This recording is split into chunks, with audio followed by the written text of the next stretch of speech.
আসসালামু আলাইকুম। Hello everyone, welcome to my channel. আপনারা কোরবানি ঈদে বিভিন্ন ধরনের কাবাবের সাথে এরকম মিট লোফ বাড়িতে খুব সহজেই তৈরি করতে পারেন। একটি রুটিতে আমি 2 টেবিল চামচের মতো উষ্ণ গরম দুধ দিয়ে এটাকে একেবারে নরম করে নিয়েছি। এবার আমি একটি ফ্রাইং প্যানে 2 থেকে 2.5 টেবিল চামচের মতো বাটার দিয়ে দিয়েছি। আপনারা বাটার দিতে না চাইলে তেল দিয়েও এটা করে নিতে পারেন। এখানে মাঝারি সাইজের একটি পেঁয়াজ কুচি করে কেটে নিয়েছি। এবার এগুলোকে আমি ভেজে নেব, তবে খুব লাল করে পেঁয়াজ ভাজার প্রয়োজন নেই। আমি কিছু সময় এটাকে এভাবে নেড়েচেড়ে নিচ্ছি।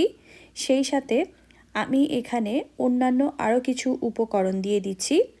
আমি 2 চা চামচ পরিমাণ রসুন বাটা দিয়ে দিচ্ছি।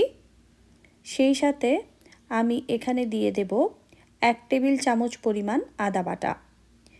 এবার আমি এখানে স্বাদ অনুযায়ী লবণ দিয়ে দিচ্ছি। এবার এই সমস্ত উপকরণ আমি কিছু সময় ভেজে নেব। যখন এগুলো ভাজতে ভাজতে লাল কালার হয়ে যাবে তখন আমি নামিয়ে নেব। আমি এখানে কাঁচামরিচ কুচি দিয়েছি, একটি কাঁচামরিচ দিয়েছি। আপনারা যদি বেশি খান তাহলে বেশি দেবেন।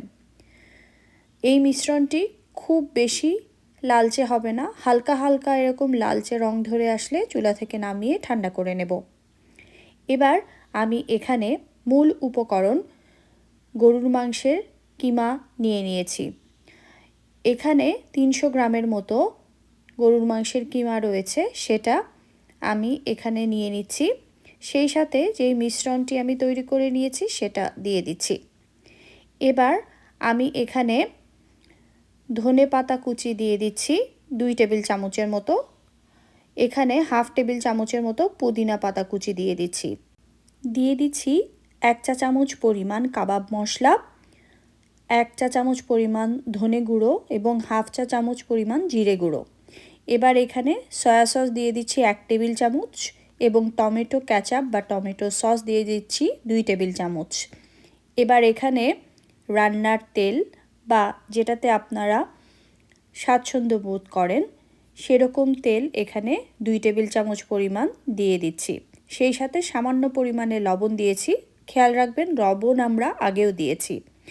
অতিরিক্ত মশলা দেওয়ার এখানে প্রয়োজন নেই, কারণ তাহলে মাংসের স্বাদটা নষ্ট হয়ে যাবে।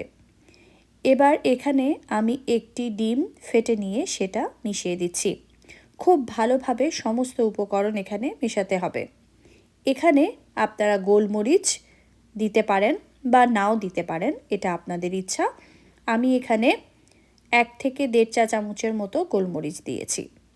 একটু বুঝে এটা দিবেন। এবার ভালোভাবে এটা মেশানো হয়ে গেলে কেকের যে টিন সেগুলোতে আপনারা করে নিতে পারেন, অথবা এরকম একটি কাচের বাটিতে আপনারা তৈরি করে নিতে পারেন। তবে অবশ্যই আগে একটু অয়েল ব্রাশ করে নেবেন। এবার এখানে সমস্ত মিশ্রণটি আমি দিয়ে দিচ্ছি। মিশ্রণটি হাতের সাহায্যে এভাবে চেপে চেপে সেট করে নেবেন। এবার আমি এটাকে আরেকটু সুস্বাদু করার জন্য উপর থেকে আমি টমেটো কেচাপ বা টমেটো সস দিয়ে দেব। আপনারা যদি এ পর্যায়ে চিজ দিতে চান সেটাও দিতে পারেন, আপনাদের ইচ্ছে। টমেটো কেচাপ দেয়া হয়ে গেলে আমি 350 ডিগ্রি ফারেনহাইট বা 180 ডিগ্রি সেলসিয়াসে এটাকে 40 থেকে 50 মিনিটের জন্য ভালোভাবে বেক করে নেব এবং গরম গরম এটি পরিবেশন করব। ধন্যবাদ সবাইকে।